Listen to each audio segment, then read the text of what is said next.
Dr. Sewards Diary, 19th September. All last night she slept fitfully, being always afraid to sleep, and something weaker when she woke from it. The professor and I took it in turns to watch, and we never left her for a moment unattended. Quincy Morris said nothing about his intention, but I knew that all night long he patrolled round and round the house. When the day came, its searching light showed the ravages in poor Lucy's strength. She was hardly able to turn her head, and the little nourishment which she could take seemed to do her no good.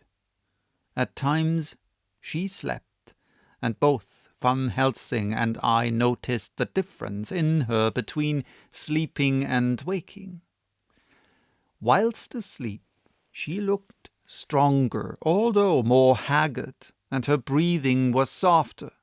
Her open mouth showed the pale gums drawn back from the teeth, which thus looked positively longer and sharper than usual. When she woke, the softness of her eyes evidently changed the expression, for she looked her own self, although a dying one. In the afternoon she asked for Arthur, and we telegraphed for him. Quincy went off to meet him at the station. When he arrived, it was nearly 6 o'clock, and the sun was setting full and warm, and the red light streamed in through the windows and gave more colour to the pale cheeks. When he saw her, Arthur was simply choking with emotion, and none of us could speak.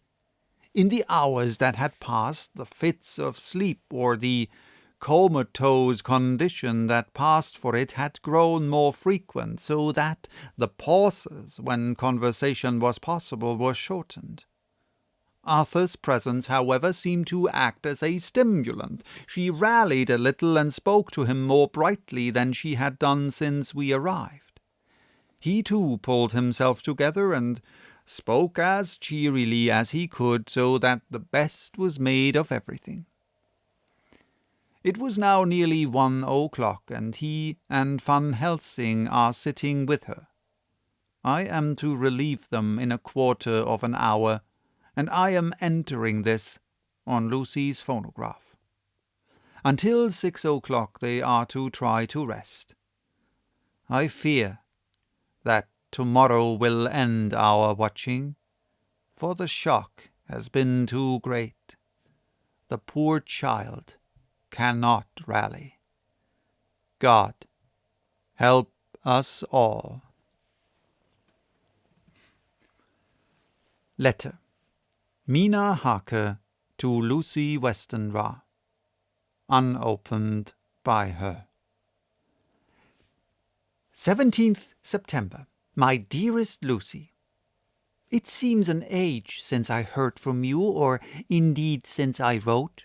You will pardon me, I know, for all my faults when you have read all my budget of news. Well, I got my husband back all right.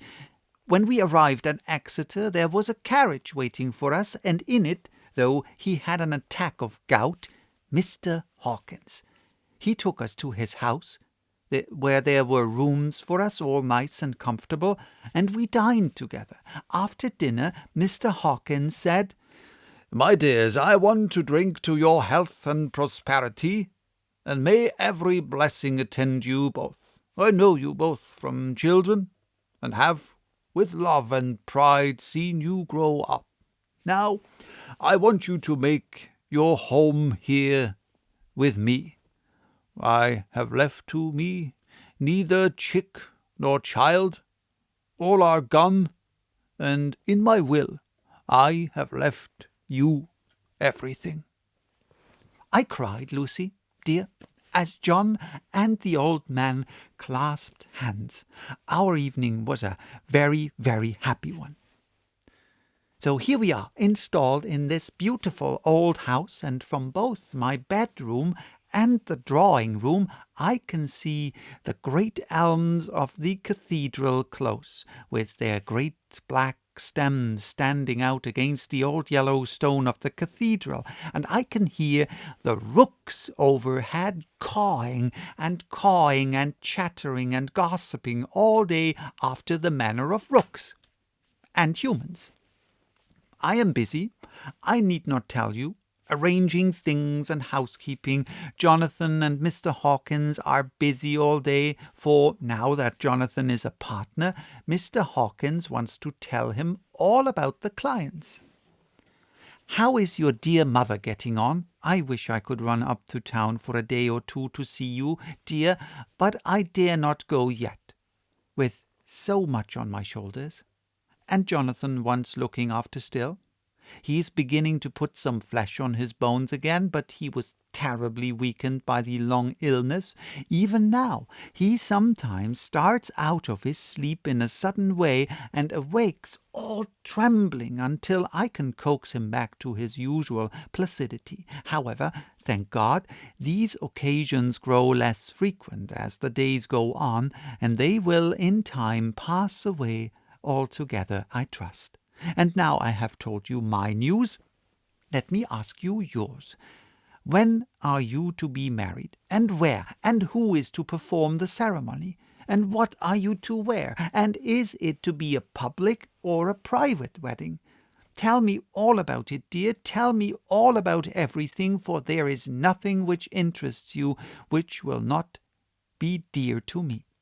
Jonathan asks me to send his respectful duty, but I do not think that is good enough from the junior partner of the important firm Hawkins and Harker, and so, as you love me, and he loves me, and I love you with all the moods and tenses of the verb, I send you simply his love instead.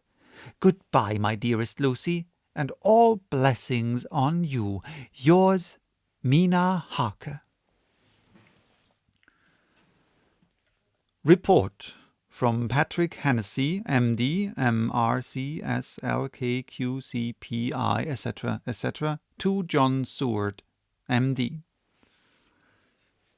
20th September. My dear Sir, in accordance with your wishes, I enclose report of the conditions of everything left in my charge. With regard to patient Renfield, there is more to say. He has had another outbreak, which might have had a dreadful ending, but which, as it fortunately happened, was unattended with any unhappy results. This afternoon a carrier's cart with 2 men made a call at the empty house whose grounds abut on yours, the house to which you will remember the patient twice ran away. The men stopped at our gate to ask the porter their way, as they were strangers. I was myself looking out of the study window, having a smoke after dinner, and saw one of them come up to the house. As he passed the window of Renfield's room, the patient began to rate him from within, and called him all the foul names he could lay his tongue to. The man, who seemed a decent fellow enough, contented himself by telling him to shut up for a foul-mouthed beggar, whereon our men accused him of robbing him and wanting to murder him, and said that he would hinder him if he were to swing for it. I opened the window and signed to the man not to notice, so he contented himself, after looking the place over and making up his mind as to what kind of a place he had got to, by saying, "Lor, bless ye, sir, I wouldn't mind what was said to me in a bloomin' madhouse. I pity ye and the governor for having to live in the house with a wild beast like that." Then he asked his way civilly enough, and I told him where the gates of the empty house was. He went away, followed by threats and curses and revilings from our men. I went down to see if I could make out any cause for his anger, since he is usually such a well-behaved man, and, except his violent fits, nothing of the kind had ever occurred. I found him, to my astonishment, quite composed, and most genial in his manner. I tried to get him to talk of the incident, but he blandly asked me questions as to what I meant, and led me to believe that he was completely oblivious of the affair. It was, I am sorry to say, however, only another instance of his cunning, for within half an hour I heard of him again. This time he had broken out through the window of his room, and was running down the avenue. I called to the attendants to follow me, and ran after him, for I feared he was intent on some mischief. My fear was justified when I saw the same cart which had passed before coming down the road, having on it some great wooden boxes. The men were wiping their foreheads, and were flushed in the face as if with violent exercise. Before I could get up to him, the patient rushed at them, and pulling one of them off the cart, began to knock his head against the ground. If I had not seized him just at the moment, I believe he would have killed the man, there and then. The other fellow jumped down and struck him over the head with the butt end of his heavy whip. It was a terrible blow, but he did not seem to mind it, but seized him also, and struggled with the three of us, pulling us to and fro as if we were kittens. You know, I am no lightweight, and the others were both burly men. At first he was silent in his fighting, but as we began to master him, and the attendants were putting a straight waistcoat on him, he began to shout, "I'll frustrate them! They shan't rob me! They shan't murder me by inches! I'll fight for my lord and master!" and all sorts of similar incoherent ravings. It was with very considerable difficulty that they got him back to the house and put him in the padded room. One of the attendants, Hardy, had a finger broken. However, I set it all right, and he is going on well. The two carriers were at first loud in their threats of actions for damages, and promised to rain all the penalties of the law on us. Their threats were, however, mingled with some sort of indirect apology for the defeat of the two of them by a feeble madman. They said that if it had not been for the way their strength had been spent in carrying and raising the heavy boxes to the cart, they would have made short work of him. They gave us another reason for their defeat, the extraordinary state of drought to which they had been reduced by the dusty nature of their occupation, and the reprehensible distance from the scene of their labours of any place of public entertainment. I quite understood their drift, and after a stiff glass of grog, or rather more of the same, and with each a sovereign in hand, they made light of the attack, and swore that they would encounter a worse madman any day for the pleasure of meeting so bloomin' good a bloke as your correspondent.